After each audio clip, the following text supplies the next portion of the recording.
Forcefully किसी को, एक होता है जिसमें संवैधानिक अनिवार्यता हो, जैसे राष्ट्रगान हमारा, तो उसके लिए बहुत सारे माने मामले हैं, कहाँ है खड़ा, अगर नहीं होंगे आप तो क्या होगा, अपमान की श्रेणी में जाएंगे और वगैरह वगैरह, और तय भी है कि कहाँ कहाँ पढ़ना है। ये राष्ट्रगीत है और पिछले कई वर्षों से देश में छोटे छोटे व्यापारी साइकिल से बेचारा रेरी मतलब फेरी लगा रहा, उसको पकड़ के कह रहा बोलो वंदे मातरम।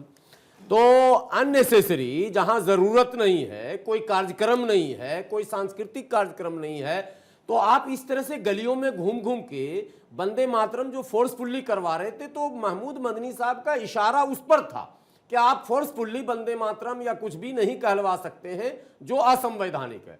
संवैधानिक व्यवस्था है, रूल है, रेगुलेशन, हम उसको फॉलो करते हैं। लेकिन आज जो बहस छिड़ी, बहस तो वहां से छिड़ी थी, लेकिन आज प्रधानमंत्री जी ने जो आरोप लगाया, इस आरोप का मैं समझता हूं कांग्रेस के लोग जवाब दें, चूंकि उन्होंने सीधा आरोप तो कांग्रेस पर लगाया, मुसलमानों का तो नाम लिया नहीं है उन्होंने कि मुसलमान ने इसका काट छांट कर दिया या मुसलमानों ने इसके साथ ऐसा किया वैसा किया।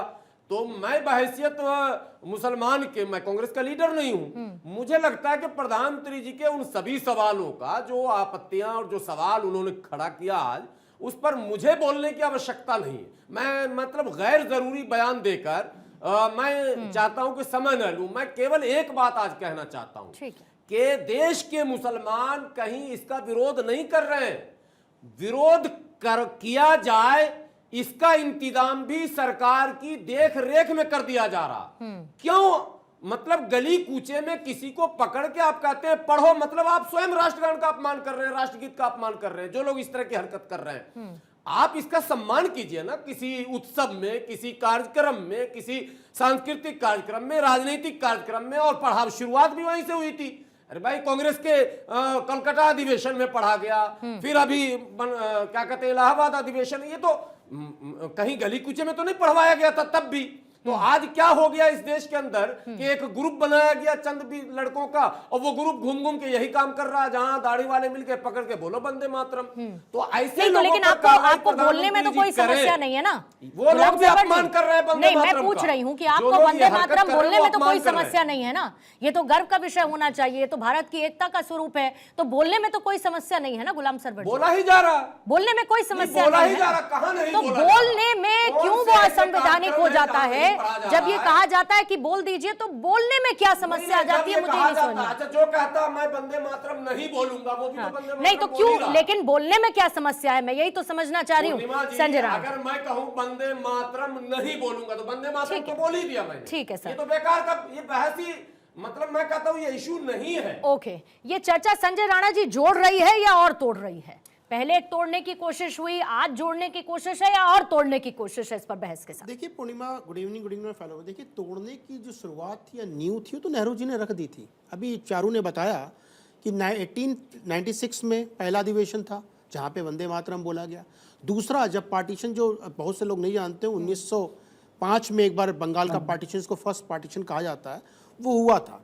और उसके पहले, उसके बाद मुस्लिम लीग बन गई थी। और 1911 में एक अधिवेशन हो रहा था जिसमें बीडी पुरस्कर साहब बैठे, वो गाना गा रहे थे वंदे मातरम का, और मौलाना मोहम्मद अली साहब उसको बहिष्कार कर रहे थे। तो बीडी पुरस्कर साहब ने बोला कि भैया मुस्लिम लीग नहीं है, आपको सुनना सुनी ना जा सकते। देखिए 1911 और 1937 लंबा समय है। देखिए कौन दबाव में आया? नेहरू जी दबाव में आना है। विद इन 5 डेज के अंदर, भाई अगर मान लीजिए किसी ने आपत्ति दर्ज कराई है तो आप उस पर साक्षात्कार करते, डिस्कशन करते, बिंदुवार तरीके से बातचीत होता, फिर उसमें से हटाया जाता, नहीं हटाया तो सब्जेक्ट मैटर था। विद इन 5 डेज के अंदर माननीय नेहरू जी ने उस चीज को हटा दिया। किससे पूछ के हटा दिया था? वीटो पावर थी क्या इनके पास हटा देने की? कमेटी बनाई गई थी। अरे कमेटी में कितने लोगों का वहां पे संज्ञान लिया गया? क्या सिग्नेचर है? किसी का कोई इतिहास नहीं है। नेहरू जी ने अपनी मर्जी से किया था। देखिए ऐसा है कि नेहरू जी का इतिहास जो है बड़ा संदिग्ध माना जाता है। ये आपत्तिजनक वर्त हो सकता है लोगों के लिए, ये संदिग्ध माना जाता है। ये अपीसमेंट की पॉलिटिक्स पहले से करते चले आ रहे हैं। ये बताइए, हिंदू मुस्लिम, हम खुद कहते हैं, सभी भाई लोग बोलते हैं हम लोगों ने मिल के आज़ादी दिलाई।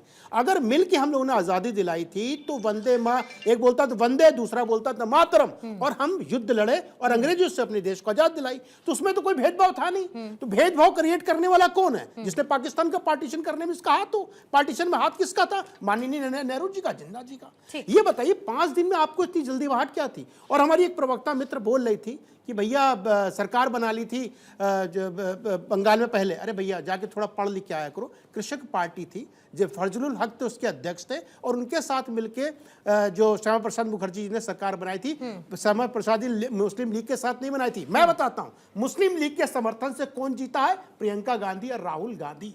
जहां पे आप चुनाव लड़ते हैं केरला में ना, वहां पे मुस्लिम लीग का समर्थन है, उसकी वजह से आप जीत रहे। तो आपका साथ हमेशा मुस्लिम लीग के साथ रहा।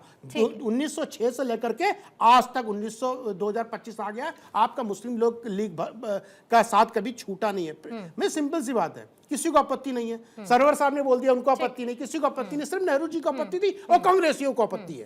तो ये आपत्ति दर्ज कराने का कारण क्या है, इनको बताना। मैं इसका जवाब चित्रा जी से लूंगी। चित्रा बाथम जी, आपके साथ शुरू करूंगी।